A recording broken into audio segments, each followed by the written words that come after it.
Ayan, alas 8 na ng umaga. At wala pa sisikat ng araw. At nung nagsalita na ako sa video, may isang marites dito. Ayan. Good morning din daw. Pag narinig niya na ako nag-video, ayan na. Bilis na tumakbo dito. Say good morning everyone. Hello everyone. Good morning. Hello.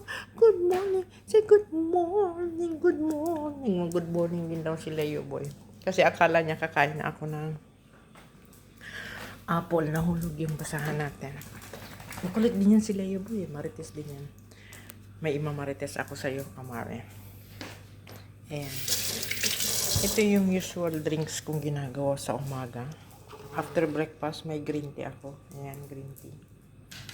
And then, meron ako ditong nireading.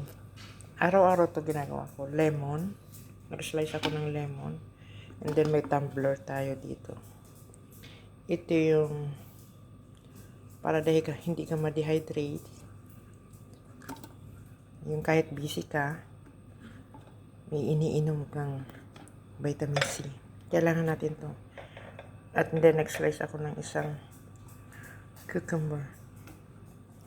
Yan. Lalagyan natin siya ng tubig. So, maghapon ko yan iniinom. Konti-konti hanggang sa maubos. And then, pag naubos na siya, i-refill ko siya ulit. Mga 3/4. So, ito yung maghapon kong drinks. Which is may oras naman kung anong oras kayo, no? Okay lang. So, pupunin natin siya ng tubig. And then, sa gabi, gumagawa ako ng ginadgad na luya na may turmeric powder. Then, may lemon. So, ito, maghapon natin itong inumin. So, lagyan natin siya ng tubig. Ayan, puno na ng tubig. Which is, it helps to. Kasi may lemon siya. And then, may cucumber. Malaking tulong sa katawan natin. Kahit gaano tayo ka-busy. At least, nakakainom tayo ng refreshing. So, lagay lang natin sa isang tabi. Yung habang nagtatrabaho tayo, maya-maya, iinom tayo. Bababad ko lang siya dyan. Maghapon yan. Then, pag naubos ng mga bandang alaw na alas 2, so, lalagyan ko siya ulit ng tubig.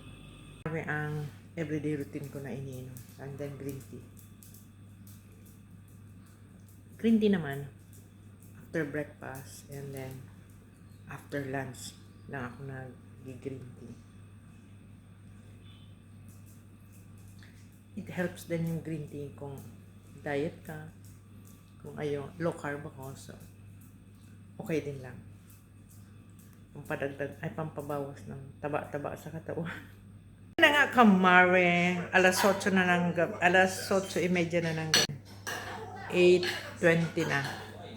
So, ito naman yung routine natin sa gabi. Ito naman yung routine natin sa gabi. Naglalaga ako ng luyang ginadgad na may turmeric powder. Ayan. Kuluan natin siya ng ilang minutes. Ayan. And then, lagay natin sa may konting lemon. Iyan ang pampakalma natin sa buong maghapon na pagod. Yan yung mga ginagawa kong inumin. Meron sa umaga, meron sa gabi. So, ito naman sa gabi.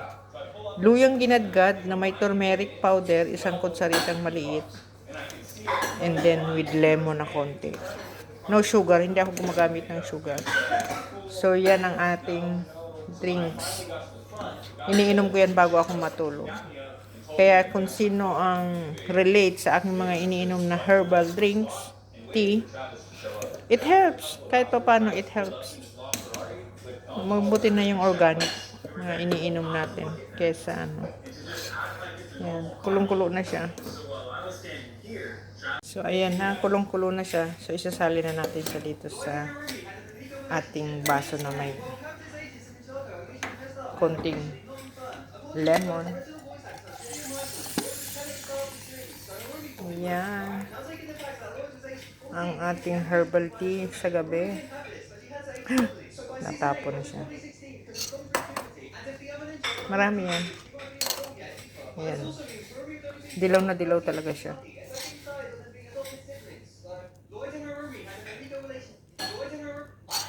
Ay naku, kamare. Mahirap yung nakaedad ka na. Marami ng Ayan, marami na siya. So, yan ang ating ginger tea with turmeric and lemon. Ayan ang mga kamare. Yung saan natin ready to drink. Mainit pa siya. Kailangan natin inumin ng konti-konti.